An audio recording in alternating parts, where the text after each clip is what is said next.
What's up, everybody? Thank you for listening to another episode of the Skyward Cast. I am Joey, here with my co-host Delvin Cox. Usually, I would do like a hip hop intro and stuff like that, but it doesn't feel appropriate based on the news that we got today. So I'm just gonna say, rest in peace, Eddie Van Halen, and thank you for one of the most memorable guitar riffs in any song ever.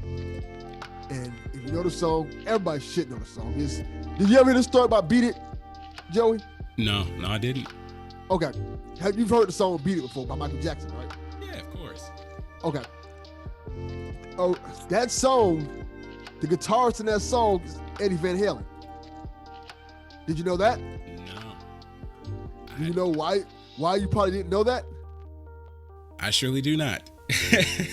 Because he originally did not want to be credited on the song because he thought the song was going to flop. Oh, dang, that's disrespectful. It wasn't disrespectful. You got to think about it like this. This is Michael Jackson, Thriller Michael Jackson, which is still big, but this is like, Off the Wall was a big album, but it wasn't Thriller. Thriller's kind of the one that really set him off to the stratosphere. So when Eddie Van Halen first heard this song, he kind of did it as a favor to what is his name, Quincy Jones, to be on the record. And when he did it, he didn't think people was going to catch on to it. But that that's him, and that whole solo is him, and that song is iconic. And I think even in later years, I remember him like, I think he performed that song, Michael Jackson, at a couple points in time in history. But yeah, that's Eddie Van Halen. So if you don't know Eddie Van Halen, because I know a lot of our listeners are probably hip hop fans and stuff like that, they don't know the legendary group Van Halen for what it is, which is crazy to think of. But that is actually the thing. There's a lot of people who don't know who Van Halen is. You would know him from that Michael Jackson Beat It song, playing that guitar riff, which was amazing. That's crazy. Yeah, I didn't know that was him. See, I've heard the name Van Halen a million times over the years, but I never actually heard any of their music. That's an interesting fact to know. Great music, great, incredible music. Like if you like, I guess you call it rock. Great. I want to say it's kind of like, keep for example, you ever heard the song Jump? Da da da da da da da da. Jump by who? That's Van Halen. No, I said jump by who? What do you mean jump by who? It's Van Halen. The song's called Jump.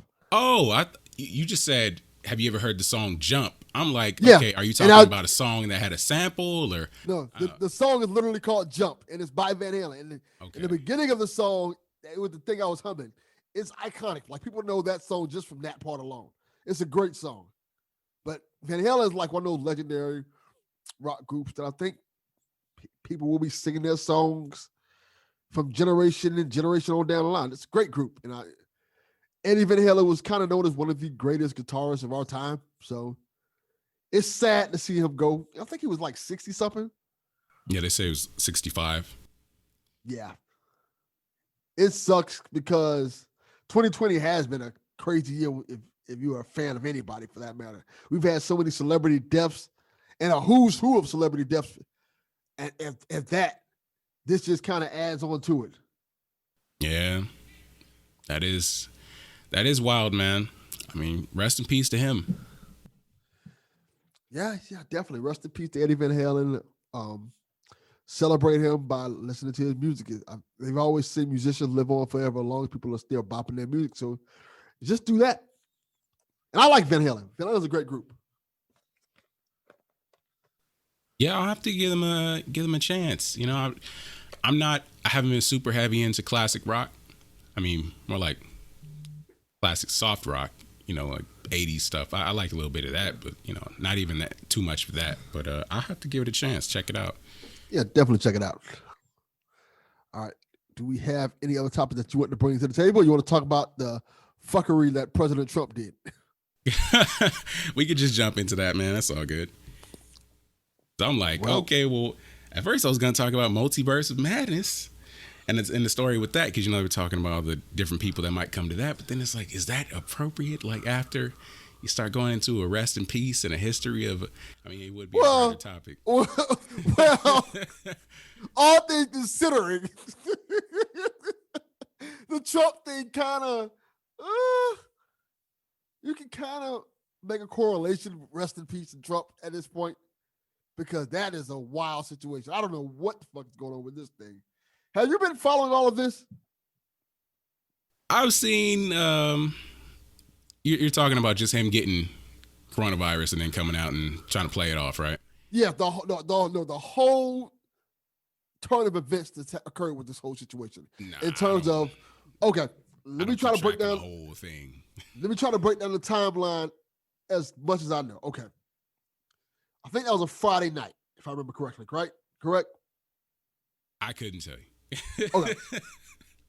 I'm going to tell you what I know, what I remember so far. Friday night, the Melania Trump tape, one part of the Melania Trump tape leaked out. Did you hear about this? Nah, this sounds like a bunch of gossip stuff. This isn't gossip. This is actual stuff that happened. This was on CNN. Yeah, but look, I'm just saying in general, I don't really stay tuned in to all the bull crap that goes around there. That's too much nonsense. We finna type trash. We're gonna get into it because this is a doozy. This is a doozy of events, right? All right. Okay. Earlier, matter of fact, if I remember correctly, get the timeline correct. Earlier that day, the White House's correspondent, I forgot what her name is, Kayla something. They announced that she had COVID. Mm-hmm. She had to be in isolation and stuff. Nothing else was said after that. It was just they're talking about that. Oh, she had COVID. So they kind of dropped it. Later on that night, CNN aired a tape that they'd gotten about Melania Trump talking to her best friend at the time about Christmas, like saying disparaging remark about Christmas, not Christians, and saying a whole bunch of crazy stuff about not caring about the kids in cages and stuff, and that in detention centers and stuff. Yeah, it was really bad. Dang, you need to link me to that. I didn't hear anything about that. Yeah, and apparently there were more tapes of her saying other things. But after that news dropped, later on that night, I want to say, and that thing happened. That CNN thing happened like at 10 o'clock at night. Mm-hmm. Somehow overnight, the White House announced. Well, Trump announced, I think it came off of Trump's account, announced that him and Melania had COVID. So you follow along. That's just a coincidence, huh? Yeah. So that's why people are kind of like, does he really have COVID or does he not have COVID? So and then in this span of time, he did a video saying, yeah, I have COVID. I'm going to go out and I'm going to go to I feel fine. Melania feels fine. I'm going to go out and probably go to the hospital and get checked out. Right? So he goes to the hospital. There are conflicting reports from the hospital that he's really sick. And then they're like, oh, he's really not that. He's not having that many symptoms and stuff.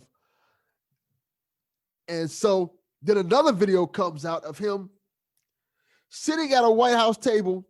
Looks like he's signing some kind of order or something. He's not really doing any work.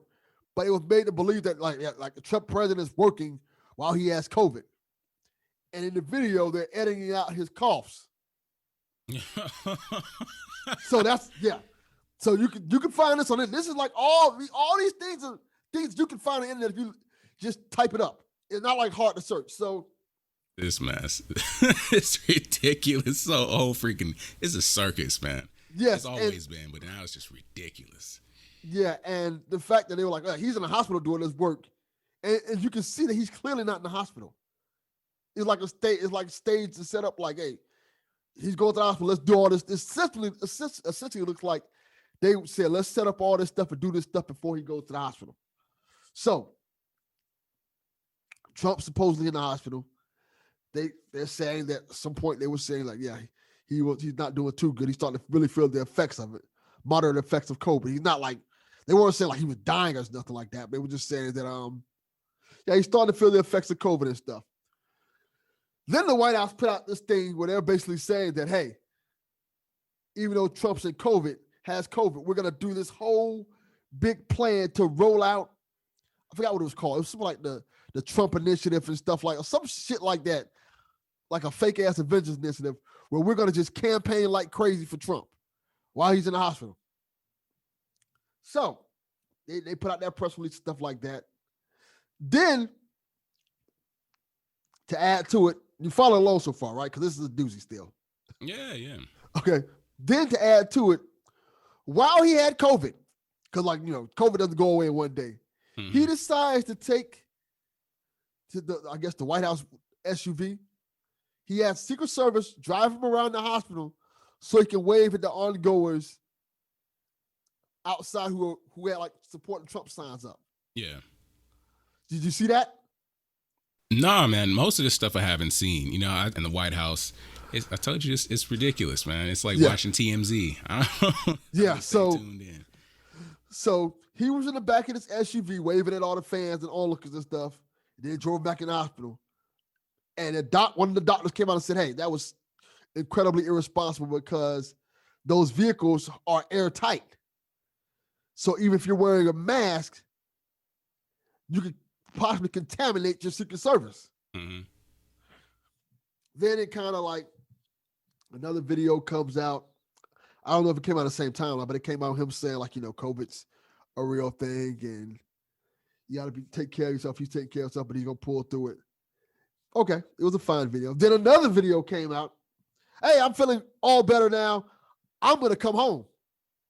They can do all the testing from the White House. I'm going back to the White House. I'm going back to work. This is over with. And essentially, he checked himself out of the out of the hospital and went home. Now, if that isn't troubling, add to the fact that now this another layer to it. Did you see? Well, you didn't see this because you said you didn't see none of this stuff. No. But I saw some of it.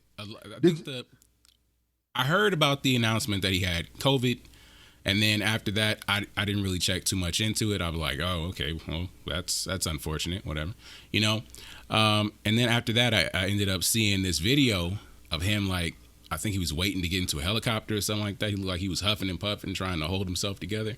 That's all. That's just about as much as I saw. Yes, and then before, I think it was around the time he got out the hospital, or like it was a day ago at this time. He sent out a Kanye West ridiculous amount of tweets, all capitalized, saying all kind of crazy stuff. Like I'm gonna just read some of them off. Law and order, vote. I'm yelling it because that's how it's all capitalized with exclamation points. Religious liberty, vote. Biggest tax cuts ever. Another one coming. Vote. 401k. Vote. Best VA ever. 91% approval rating. Vote. Space Force. Vote. Massive regulation cuts. Vote. Pro-life. Vote. And these were all sent back to back from his account. It's just insane.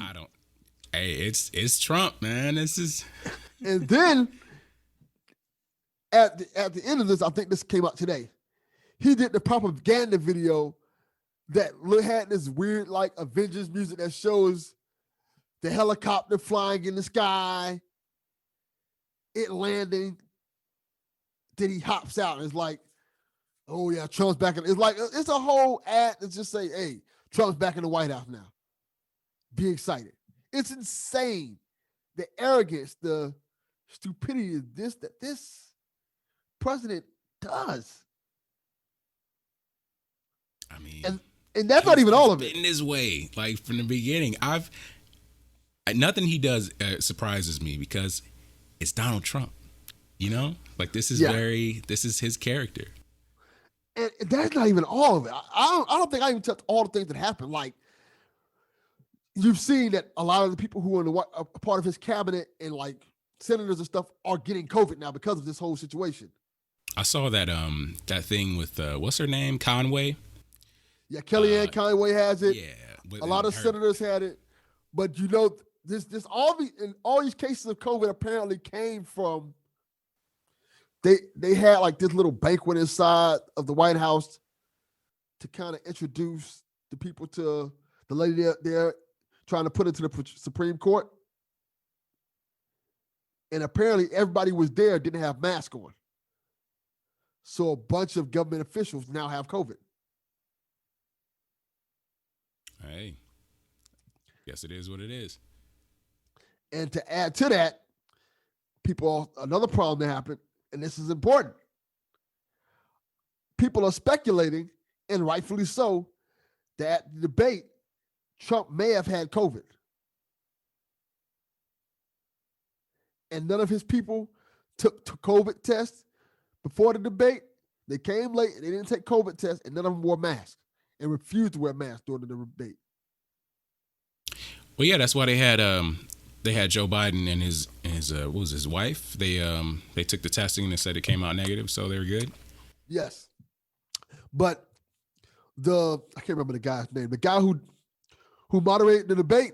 Yeah, he was livid because he was like, "Yo, I could have got COVID because of you." Because Trump came towards him at the end of the debate, and Trump didn't have a mask on. Knowing how he is and his stance on masks and all that crap, they should have taken care of that situation a lot better anyway. I understand they want to, they want to keep it traditional and not have everybody masked up and all that. But like, hey, look, you got to do what you got to do. Times are different, and he doesn't care, so you got to do what you got to do.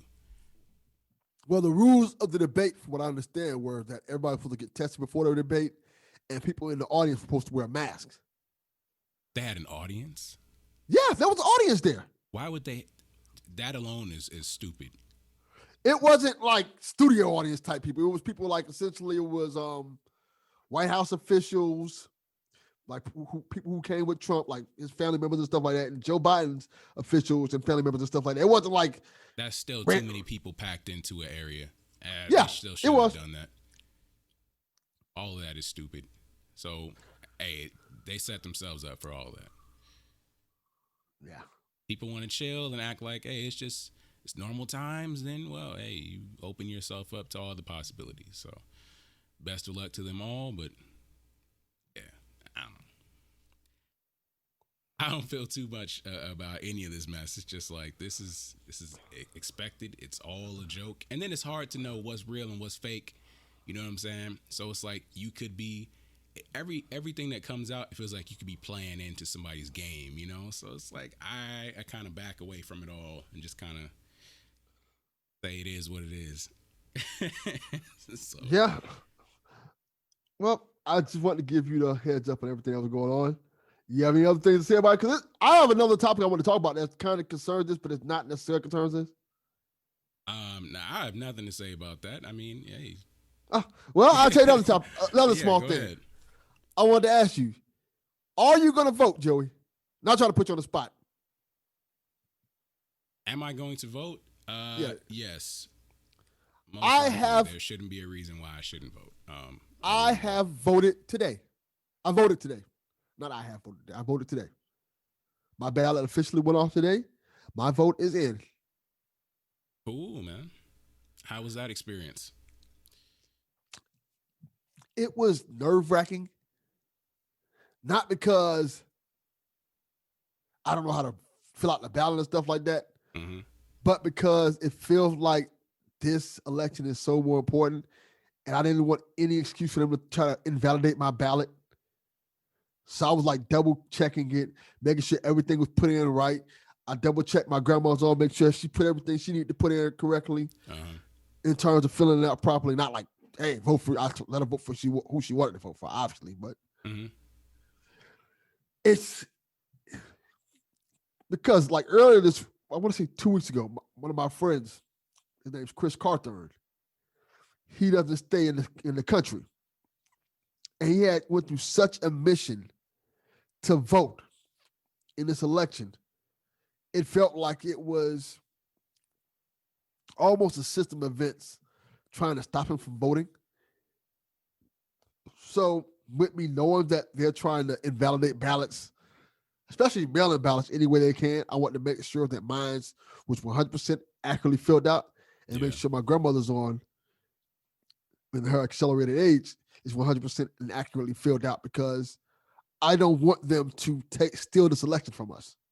And when it comes to Florida, that is a common thing where we've seen stories in Florida of ballots not getting put in. Like people have found ballots still in the post office well after the election's been over with.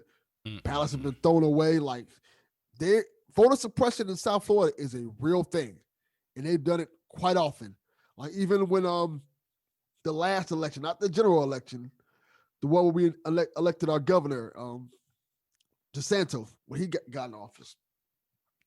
That race was so close between him and what is his name? Andrew Gillum. It was so close. Like Gillum lost by like maybe less than 100,000 votes, something like that. It was so close.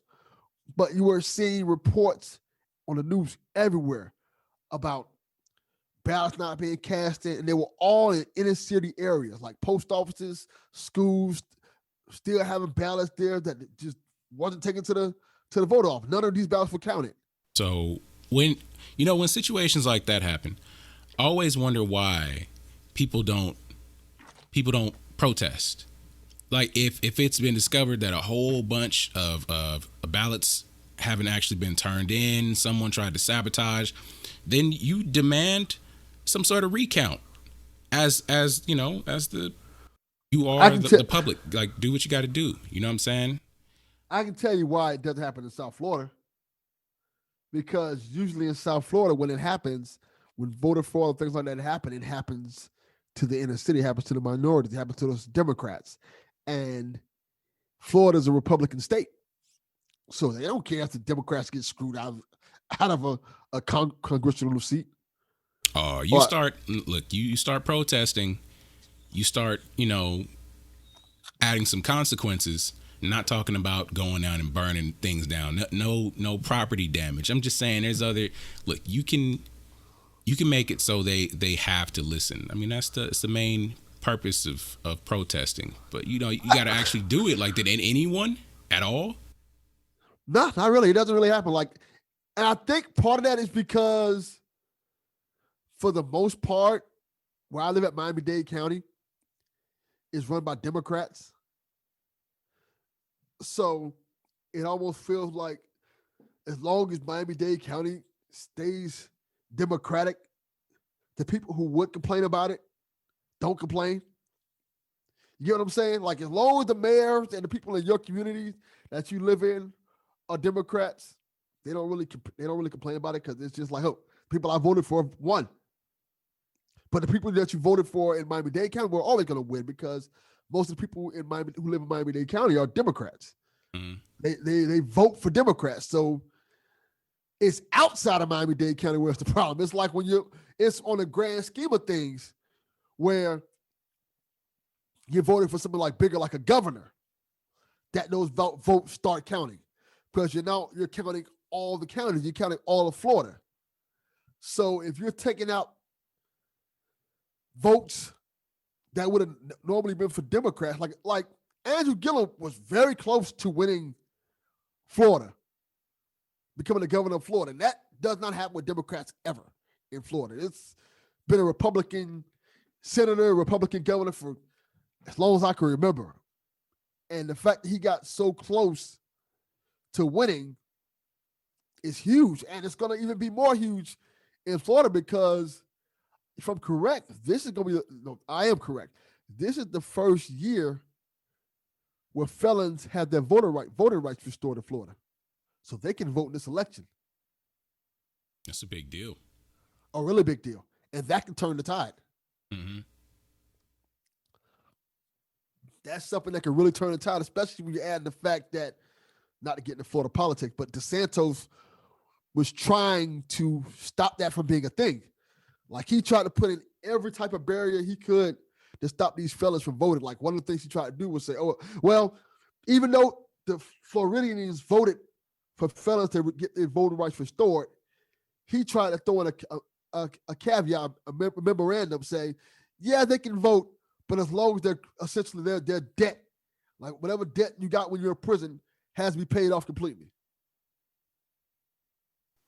That's ridiculous, especially with how many barriers it seems like our society puts in place for people to actually be able to get their life together after prison. It's it's not like that's the easiest thing in the world, and of course that's the mission, right? It's like create all these barriers so it's like we have more of an advantage. That's this country is just all kinds of messed up, and I know this is local government, but that's a problem everywhere.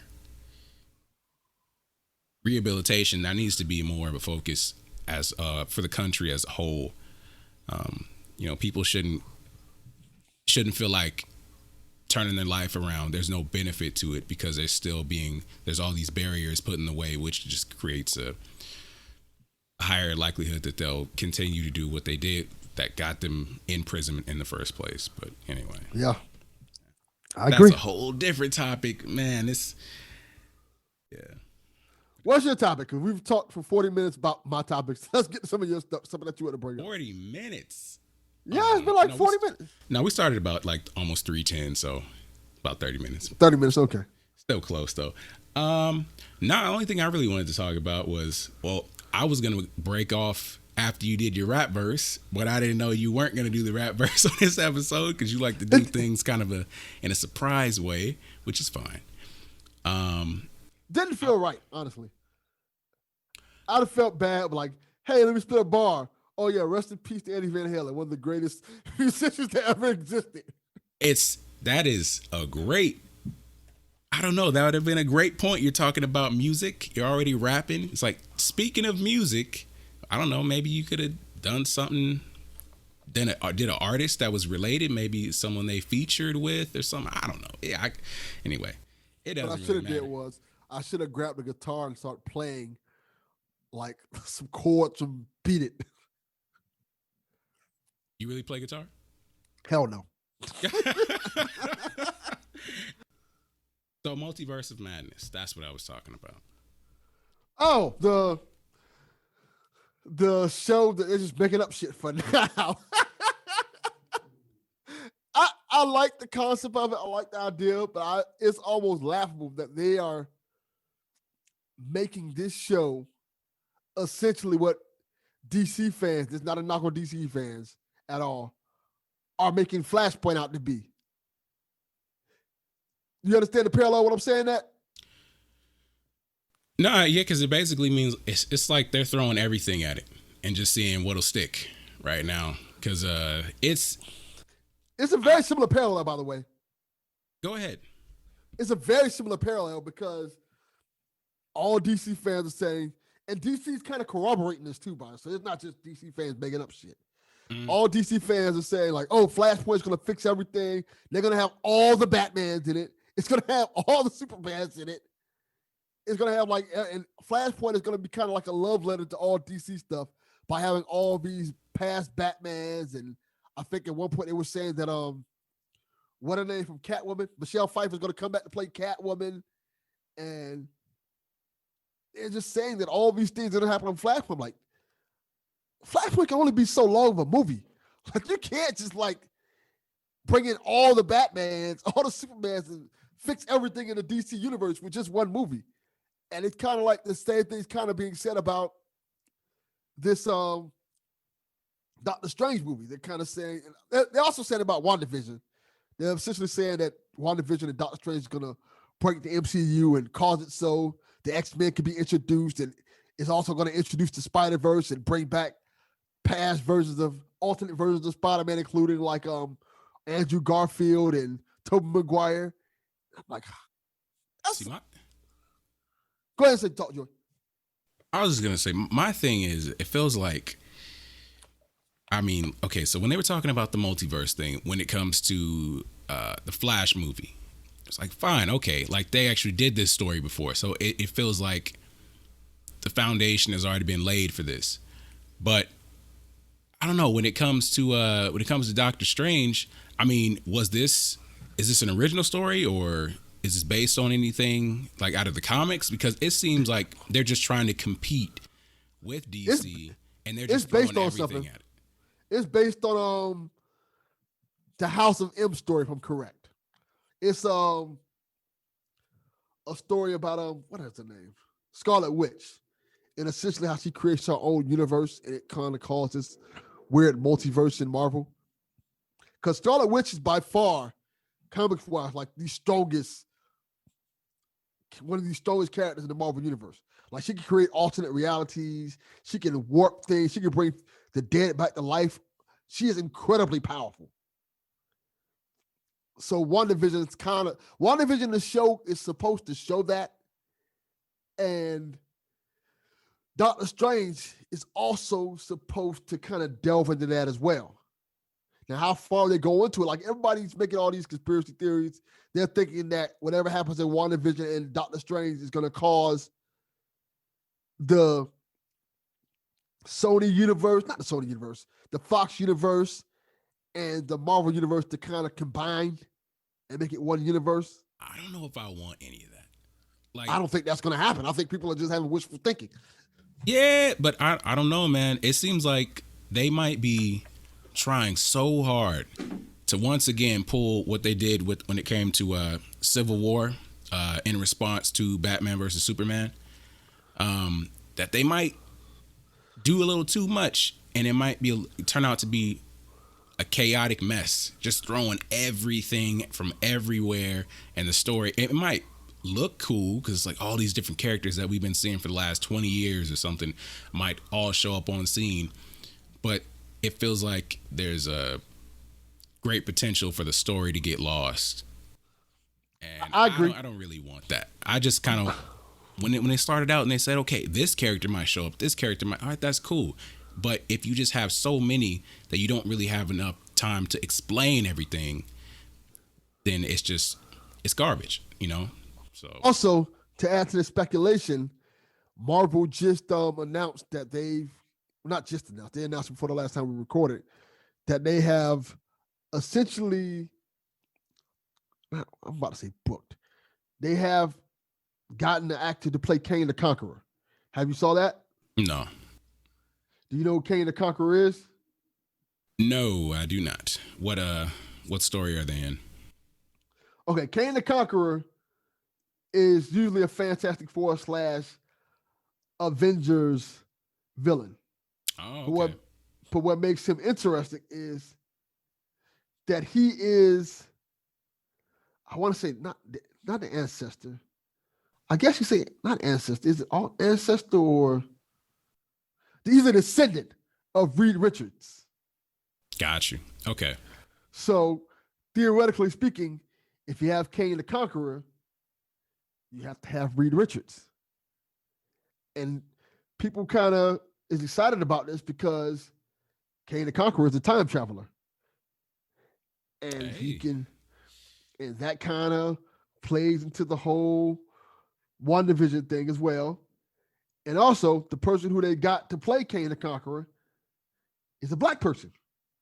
Oh, it's another race swap? I guess you could say that, yeah, because Kang is in like the comic books, he's blue, but since he's Reed Richards' descendant, obviously he's a white person. He's Anglo-Saxon. I can't remember that and then who's playing him. But since we know that Kang the Conqueror will be played by a black person, that obviously tells us that. Okay, I got the name. Jonathan Majors is going to play Kang the Conqueror, and he's going to be in the next Ant-Man movie.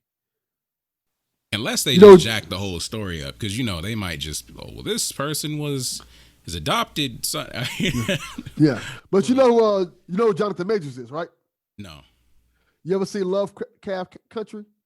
No, I haven't checked that out. Okay, he's the main character in Lovecraft Country.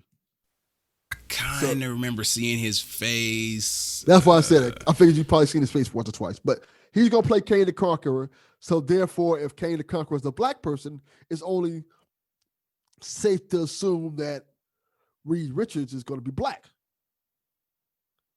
Unless they do the whole thing where it's kind of like Thanos, where Thanos technically speaking can be anybody because Thanos is an alien. That's why Josh Brolin plays Thanos. You're not using Josh Brolin's face, his skin. Yeah. So I think you can kind of do the same thing with Kang the Conqueror, where Kang the Conqueror he's blue. He's blue. He's not black. He's blue. So theoretically, could do that. So theoretically speaking, Jonathan Majors could just be playing the voice and the body double. He could still be Reed Richards can still theoretically be a white person. Oh, that is true. I wonder how people would feel about that. Because remember, there was a whole bunch of controversy a couple of years ago about a whole bunch of people of color, playing actors, not actors, playing characters that were basically masked. You know what I'm saying? They were animated, even when they did get into these movies. So people were hyped to see that they got a role. And then it turns out like, what was the chick that played Nakia in Black Panther? I can't remember her name. I can't remember her name either. Dang, she played that one character in with the glasses in Star Wars in the last Star Wars trilogy. Yeah, I know. What is her name? Damn it, Lupita. Yes, there we go. And people were so hyped about that until it's like, oh, you can't even see her. You can't tell who that is. So, and it was like that happened a couple other times, and so that kind of seemed like a unfortunate trend when you're trying to see more representation. But I mean, it's technically still is representation, but it's like hidden, kind of like those movies like Princess and the Frog, where it's like it's a black princess, but she's a frog 90% of the movie. Yeah, that's a whole other topic for another day. Because when I think about that, that's a whole rabbit hole that I don't even want to get down there. Because when you said that, the first thing I thought of was Uncharted 4. And the Nadine problem. Do you remember that? Sorry about my notification. No, I didn't hear about that. Did you play Uncharted 4? No, I didn't. So no spoilers. But okay. One of the main villains in Uncharted 4, and she's in Lost Legacy for that matter. Mm-hmm. Her name's Nadine. Her character is a black woman. But she's voiced by a white woman. I didn't know that. Yeah. And people kind of got a little uproar about it. And Naughty Dog, to their credit, stuck by their guns. They're like, no, if we picked, even though Nadine is black, we felt that this person was the best person to do the voice of this character.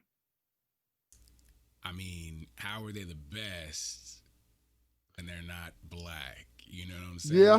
The best person would have been a high quality black voice actress, so it's like we thought the best person to play this black person was a white person. Like, how does that sound? You know what I'm saying? Yeah. That's ridiculous. It was a big thing. Laura Bailey, that's who played Nadine. Really? Yeah.